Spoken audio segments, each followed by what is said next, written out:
शाहून मी नभता मी स्वतःचा शाह होतो, ये power packed words Chhatrapati Shivaji Maharaj के आज भी गूंजते हैं। इनमें एक महान योद्धा राजा की स्पिरिट दिखती है। वो किसी के अंडर नहीं रहना चाहते थे। उन्होंने एक free and independent Hindavi Swarajya का सपना देखा। शिवाजी महाराज सिर्फ राजा नहीं थे, वो एक फोर्स ऑफ नेचर थे। 1627 में जन्मे, उनकी लाइफ बैटल्स, कॉन्क्वेस्ट्स और स्ट्रेटेजिक ब्रिलियंस से भरी थी। उन्होंने मगहाल एम्पायर को चैलेंज किया और अपना किंगडम बनाया। उनकी ब्रेवरी लेजेंडरी थी। उनके एनिमीज उनके नाम से कांपते थे। उनकी प्रजा उनको बहुत मानती थी। उनमें अपनी होप्स एंड एस्पिरेशंस देखती थी। वो उनके प्रोटेक्टर, लीडर, उनके छत्रपति थे।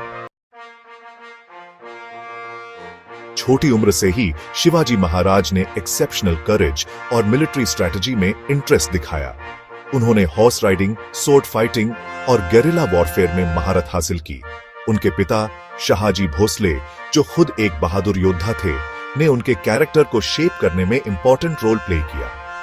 लेकिन शिवाजी महाराज सिर्फ योद्धा नहीं थे, वो एक विजनरी भी थे।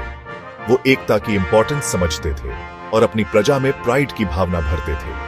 उन्होंने लॉयल और स्किल्ड वॉरियर्स, मावलों को इकट्ठा किया जो अनमैच्ड फेरोसिटी और डेडिकेशन से लड़ते थे। वो अपनी प्रजा का दिल जीतने की इंपॉर्टेंस समझते थे।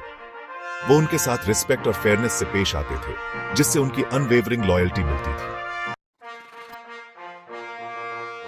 शिवाजी महाराज की लाइफ उनकी मिलिट्री जीनियस का प्रमाण है। उन्होंने बीजापुर सुल्तनेट और मुगल्स के खिलाफ कई बैटल्स लड़ी और जीती।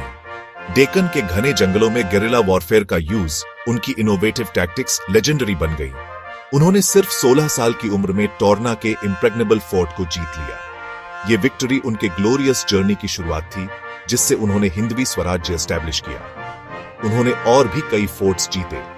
हर विक्ट्री ने उनकी पोजीशन मजबूत की। लेकिन शिवाजी महाराज सिर्फ कॉन्करर नहीं थे, वो एक बिल्डर भी थे। उन्होंने स्ट्रॉन्ग और एफिशिएंट एडमिनिस्ट्रेशन एस्टैब्लिश की। उन्होंने लैंड प्रोडक्टिविटी के बेस्ड रेवेन्यू कलेक्शन का न्यू सिस्टम इंट्रोड्यूस किया और जागीरदारी सिस्टम खत्म किया। छत्रपति शिवाजी महाराज की लेगेसी उनकी मिलिट्री अचीवमेंट से कहीं आगे तक फैली है। वो एक ट्रू विजनरी, जस्ट रूलर और करेज और डिटर्मिनेशन के एम्बॉडीमेंट थे। उन्होंने अपनी प्रजा में प्राइड और सेल्फ रिलायंस की भावना भरी, जो आज भी जेनरेशंस को इंस्पायर करती है। उन्हें मराठा एम्पायर के फाउंडर के रूप में याद किया जाता है। एक फ्री एंड इंडिपेंडेंट इंडिया का उनका सपना उनकी प्रजा के दिलों में जिंदा रहा। उनकी लेगेसी आज भी काउंटलेस लोगों को इंस्पायर करती है। वो सच्चे जनता के राजा थे। उन्हें अपनी प्रजा की परवाह थी। उन्होंने अपने कोर्ट में मराठी लैंग्वेज के यूज को प्रमोट किया। उन्होंने आर्ट एंड कल्चर को पैट्रोनाइज किया। वो माटी के सच्चे लाल, सच्चे छत्रपति थे। उनकी कहानी होप की एक किरण है, एक रिमाइंडर है कि इम्पॉसिबल ऑड्स में भी करेज, डिटर्मिनेशन और एक सपना हिस्ट्री की डायरेक्शन बदल सकता है।